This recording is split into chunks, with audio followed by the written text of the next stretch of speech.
Nous allons voir maintenant comment les connaissances en matière d'évolution constituent un enjeu pour agir dans certains domaines publics et en particulier pour agir dans le domaine de la santé ou, comme nous le verrons après, dans le domaine de l'agriculture. Alors, vous avez travaillé sur une activité qui traitait d'un enjeu important qui est celui de l'antibiorésistance, c'est-à-dire la résistance des bactéries aux antibiotiques. Vous aviez des questions avec un premier document qui vous présentait le fonctionnement d'un antibiotique sur une cellule bactérienne et donc qui vous indiquait les différents modes d'action des antibiotiques sur les bactéries.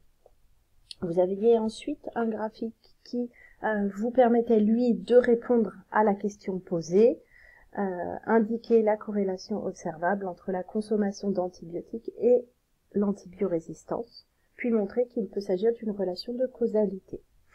Donc ce graphique vous présentait la consommation d'une famille d'antibiotiques, donc les carbapénèmes,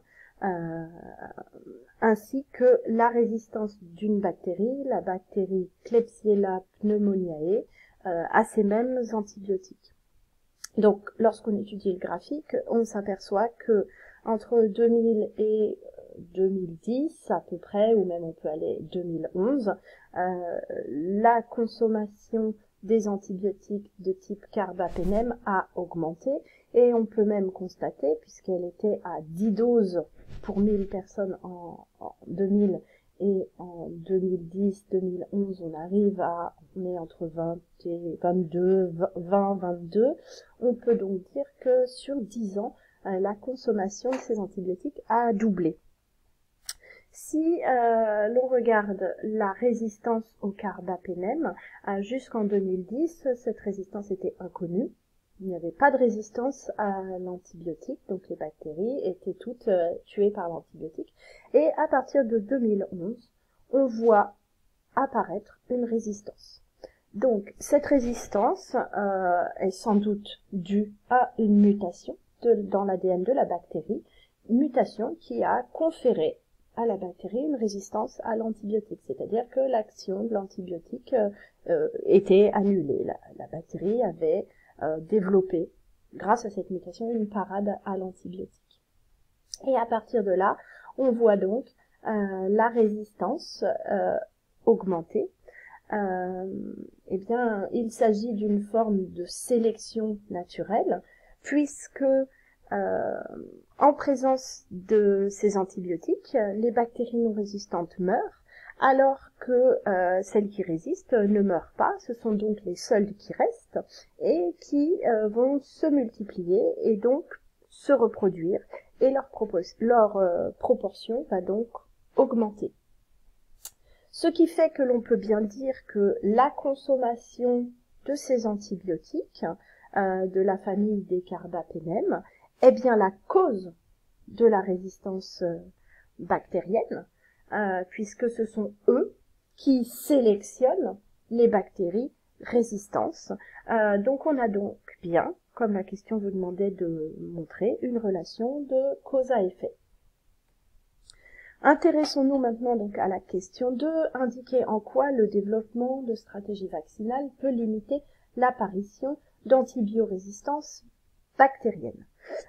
C'est une question qui donc introduit la notion de vaccin, notion que l'on va revoir à travers une petite animation.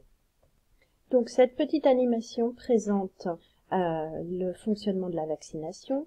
On va suivre la résistance de 2 souris à un pathogène, une maladie qu'on va leur inoculer, leur injecter. Le premier individu du haut sera un individu non vacciné, alors que l'individu du bas sera un individu vacciné. Au milieu, vous avez la réaction immunitaire, c'est-à-dire ici, vous avez une cellule immunitaire et vous pourrez suivre la réaction immunitaire face au pathogène dans ces deux cadres. Alors, lorsque l'on avance un peu la barre du temps, nous avons donc notre individu du bas qui va être, voilà, injection d'agents pathogènes inactifs.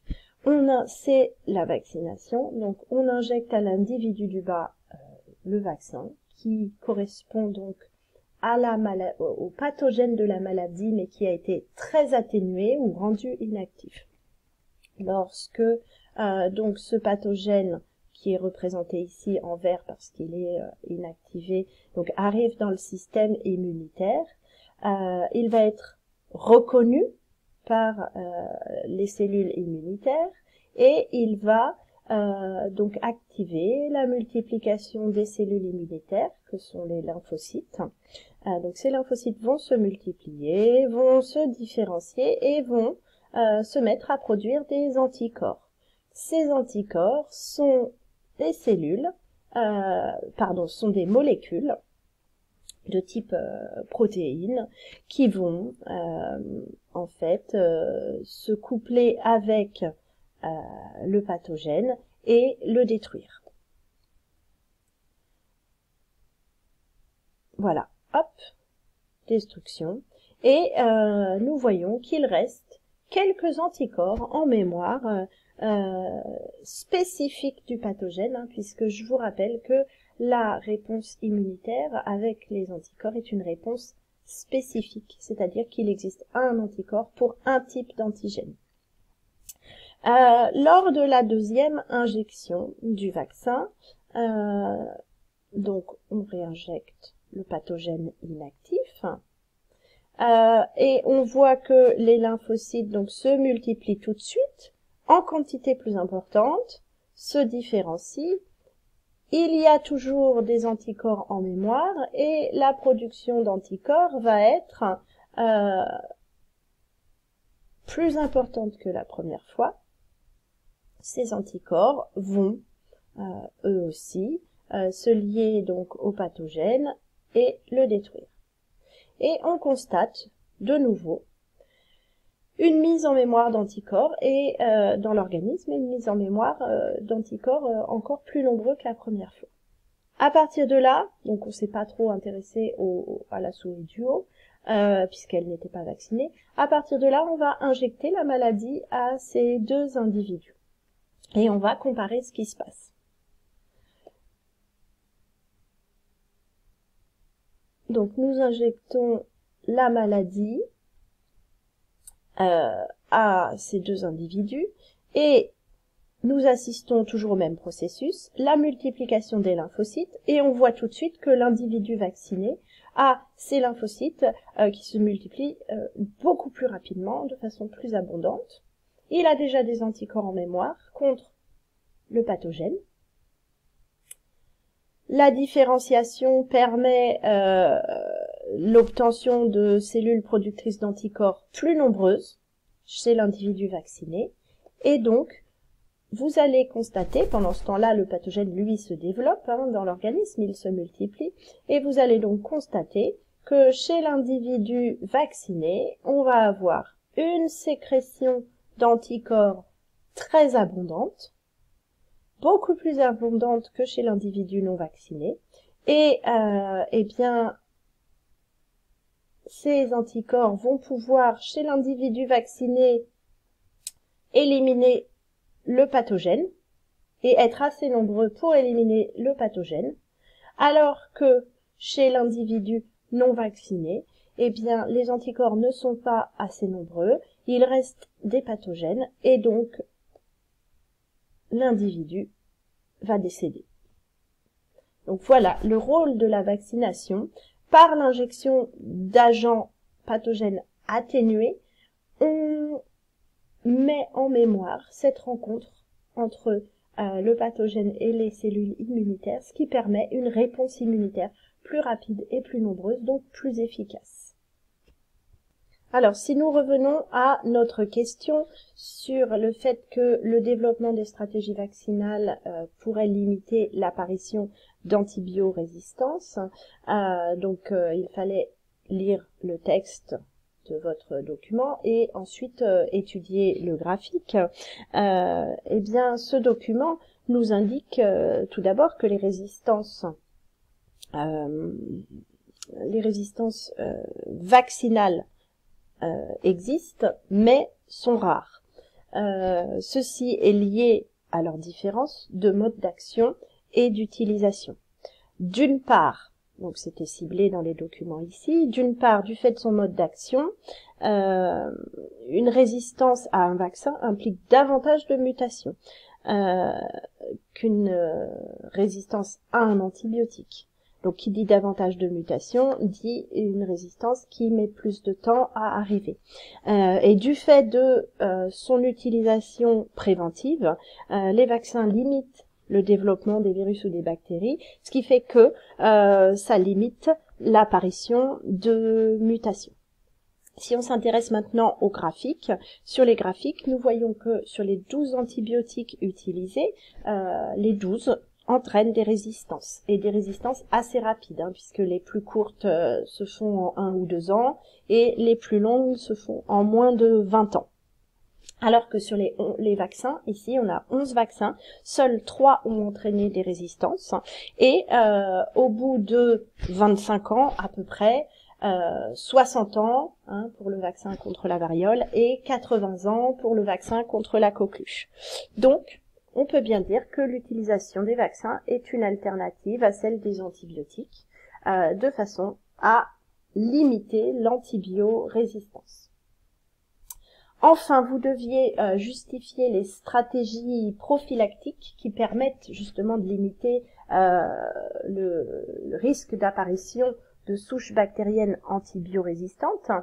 Il faut savoir qu'une stratégie prophylactique, c'est l'ensemble des mesures qui visent à empêcher l'apparition ou le développement d'une maladie dans une population.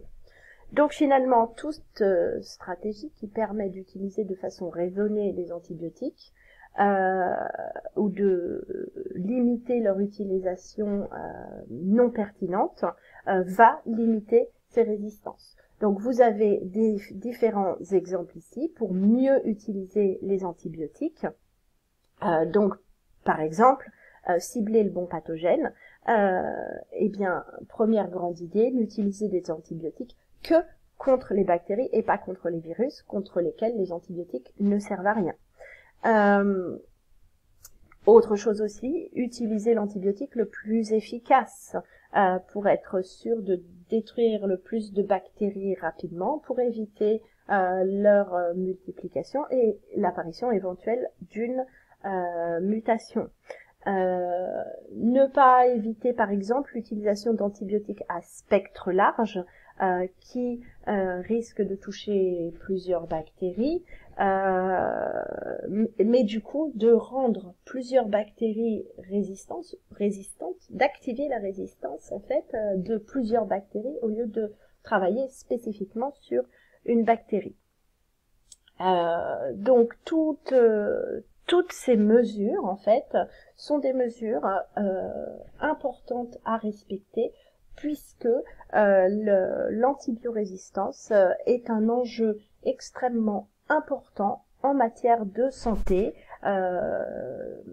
car elle entraîne des décès de plus en plus importants et donc il faut arriver à lutter contre cette antibiorésistance. Vous avez donc le vocabulaire à retenir, antibiorésistance et stratégie prophylactique. Le cours complet est dans le polycopié.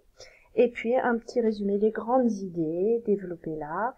L'idée que les connaissances en matière d'évolution permettent à la fois d'expliquer certains symptômes, comme des adaptations par rapport à certaines maladies, ou permettent aussi d'expliquer, comme la sélection naturelle, qui permet d'expliquer cette résistance aux antibiotiques qui est devenue un enjeu majeur en matière de santé.